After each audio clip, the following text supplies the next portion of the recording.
Welcome to the deep dive. Today, we're zeroing in on something really essential, but maybe not always fully understood, the human reproductive systems. We're going to try and go beyond just the basic textbook stuff. Our guide for this is Foundations of Maternal, Newborn, and Women's Health Nursing. It's about getting to the core, the structure, and really how these systems work. Okay, let's unpack this. So first up, the female breast. It's interesting because its main job isn't reproduction itself, but what happens after birth. But there's more to it, right? Something subtle in how it prepares. That's a great way to put it, yeah. The breasts, the mammary glands, they're all about foresight, biologically speaking. They secrete milk, but only after childbirth, obviously, to nourish the baby. You've got the nipple, small, raised center of the breast. It's erectile tissue, sensitive, responds to stimulation, and around it, that darker area, the areola. Now, here's a fascinating detail, these little bumps. Montgomery's tubercles, they're sebaceous glands right there in the areola. Usually, you barely notice them. But during pregnancy and lactation, they get bigger. They secrete this substance that keeps the nipple, well, soft and lubricated. Ah, okay. So they're like pre-programmed support systems. Exactly. They anticipate what's needed later. It's pretty ingenious, like nature's built-in protection, ready to go right when it counts. And then internally, you have these lobes of glandular tissue, about 15 to 20 per breast, arranged kind of like spokes on a wheel. Supporting all that is fibrous tissue, fat, blood vessels, lymphatics, nerves, the whole network. Inside the lobes are tiny sacs, the alveoli. And within those are the acinar cells. They're the ones actually secreting the milk. They basically pull what they need right out of the bloodstream. Okay, so that's the structure, the blueprint. But how does the body actually flip the switch, Go from inactive to making milk? Right, it's quite a process. Breasts are mostly inactive until puberty. Then estrogen levels rise, and that triggers the glandular tissue to grow. Fat gets deposited too, which creates that mature shape. But here's the important bit, and a common misunderstanding. The amount of fat determines the size, yes, but the amount of glandular tissue, the milk-making part, is actually pretty similar for all mature females. So breast size is completely unrelated to milk production potential. It's exactly, no relationship at all. Then, during pregnancy, the placenta starts pumping out high levels of estrogen and progesterone. Think of it like preparing the factory floor. These hormones stimulate more growth in the alveoli and the duct system. At the same time, the anterior pituitary gland releases prolactin. Now, prolactin is the hormone that stimulates milk production. But during pregnancy, those high levels of estrogen and progesterone actually put the brakes on prolactin's effect. They inhibit it. Okay, so it's getting ready but not quite switched on. Precisely. Then, the moment the placenta is delivered after birth, boom, those inhibiting hormones, estrogen and progesterone, they just plummet. And that's the green light. Active milk production starts properly. And then the infant sucking is the final piece. That triggers the posterior pituitary to release oxytocin. Oxytocin makes these little muscle cells, myepithelial cells, around the alveoli contract. Squeeze. And that ejects the milk into the ducts, the lactiferous ducts, which lead out through the nipple. It's a really precise hormonal dance. Yeah. Wow, that hormonal timing is incredible. Just perfectly coordinated. And as we shift focus now, the male reproductive system seems just as remarkably designed, just engineered for its specific functions. Let's start with the external structures. Okay, so externally you have the penis and the scrotum. The penis actually has two jobs. It's part of the urinary tract, obviously, for releasing urine, and it's the reproductive organ for delivering semen into the female during intercourse. It's mostly made of this spongy tissue, erectile tissue, full of tiny spaces. Three main areas: the corpus spongiosum around the urethra, and two columns called the corpus cavernosum.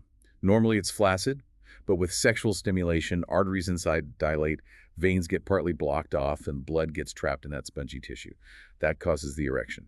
The tip is called the glands. The urinary opening, the meatus, is right at the end of the glands. And sometimes covering the glands is the prepuce, or foreskin. That's what's removed in circumcision. All right. Now, the scrotum, you often hear about its location being really important. Why is that specific positioning so key? Yeah, that's crucial. It really gets down to a basic biological need. The scrotum is this pouch, thin skin muscle hanging behind the penis. The skin looks a bit different, darker, has little ridges called rugae. Inside, it's divided by a septum, and each side holds one testicle, or testes, the male gonad. But its main job, its key purpose, is temperature control. It keeps the testes cooler than the core body temperature. specifically around 35 to 36 degrees Celsius. That slightly cooler temperature is absolutely vital for normal sperm formation. So it's like a built-in cooling system. Pretty much. And there's even a muscle, the cremaster muscle, that helps regulate it. It pulls the testes closer to the body if it's cold for warmth, or relaxes to let them hang further away if it's warm for cooling. It's quite a precise setup. That precise temperature thing really underscores how delicate some of these processes are. Okay, so if we move inside, how do the internal organs contribute to this whole finely tuned process? Well, the internal organs really complete the picture. You start with the testes. They have two main roles. First, they're endocrine glands. Special cells, Leydig cells, produce testosterone, the main male sex hormone. A little bit of that testosterone actually gets converted to estrogen, too. Second, their other vital job is producing the male gametes, the sperm, or spermatozoa. This production, called spermatogenesis, happens inside these tiny coiled tubes within the testes. They're called seminiferous tubules. And inside those tubules, you have Sertoli cells. Think of them as like the support crew. They respond to FSH, that's follicle-stimulating hormone from the pituitary, and their job is to nourish and support the sperm as they develop. Now, here's a key difference with females. Females are born with all the eggs they'll ever have. But males, normal males keep producing new sperm throughout their lives. Production does slow down with age, but it's continuous. So it's a constant production line, essentially. Exactly. So after the seminiferous tubules, the immature sperm move into the epididymis. That's where they're stored and finish maturing. They gain the ability to swim, basically, to propel themselves after ejaculation. Then the vis deferens stores a large number of sperm and carries them up into the pelvis, where it joins the ejaculatory duct. And finally, you have the accessory ducts and glands. Seminal vesicles, the prostate gland, bulbourethral glands. These aren't just pipes. They actively secrete the seminal fluids. This fluid carries the sperm, but it does much more. It has, well, four really critical functions. One, it nourishes the sperm. Two, it protects them from the acidic environment inside the vagina, which is quite hostile to sperm. Okay. Three, it actually enhances their ability to move, their motility. And four, it helps wash the sperm out of the urethra during ejaculation. And think about this. A single ejaculation can contain anywhere from 35 million to maybe 200 million sperm. Wow. That's an astronomical number for just one potential outcome. It really puts things into perspective, doesn't it? The sheer scale involved. It really does. So much complexity, so much specialization, all working together. We've talked about the parts and how they function now, but how do these systems actually develop? How do they change over a lifetime? That's a really important layer to add. The developmental story gives context. So way back in early prenatal development, the reproductive organs actually start out looking pretty similar in both males and females, undifferentiated. It's the presence of the Y chromosome that acts like a genetic switch. If it's there, male structures develop. If it's absent, female structures form. Then comes puberty. That's when everything becomes fully functional, and you see the secondary sex characteristics appear. For females, puberty usually kicks off a bit earlier, maybe 6 months to a year before males. Females also tend to finish their growth spurt earlier, so they're often shorter than males once puberty is complete. And interestingly, females can often ovulate even before they have their very first menstrual period. And for males? For males, the start of puberty can seem a bit more subtle. It's marked by the growth of the testes and the penis. And it's totally normal during this time for males to have nocturnal emissions, releasing seminal fluid during sleep. It's just part of the body maturing. And that fundamental difference we mentioned earlier is worth stressing again. Females are born with their lifetime supply of ova. No new ones are made after birth. Males, in contrast, have that continuous sperm production, though, as I said, it does decline with age. And then there's the female reproductive cycle, the menstrual cycle.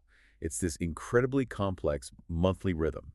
It involves coordinated changes in the pituitary gland, the ovaries, the uteruses, especially the uterine lining, the endometrium, all geared towards preparing for a possible pregnancy, a fertilized ovum. Even the cervical mucus changes its consistency during the cycle. To help the sperm. Exactly. To make it easier for sperm to travel at the right time. Nature's way of optimizing the chances. We have definitely covered a lot of ground, from, the breast preparing ahead of time to that precise temperature control for sperm, and these fundamental differences in how eggs and sperm are produced over a lifetime. It really drives home just how intricate our biology is. It's not just anatomy. It's this incredibly complex, dynamic system, always preparing, always functioning. Absolutely. And connecting it all back, it just highlights how finely tuned these systems are. They have these vital roles, obviously, in continuing life. Understanding these foundations isn't just academic, Hmm. It's really key to appreciating human health and life itself. So thinking about all this precision, the specific conditions needed, those big differences between the systems, what new questions does this raise for you? Maybe about how humans adapt, or our resilience, or even challenges we might face with health down the line. Something to think about. We hope this deep dive gave you a fresh look at the marvels working away inside us all.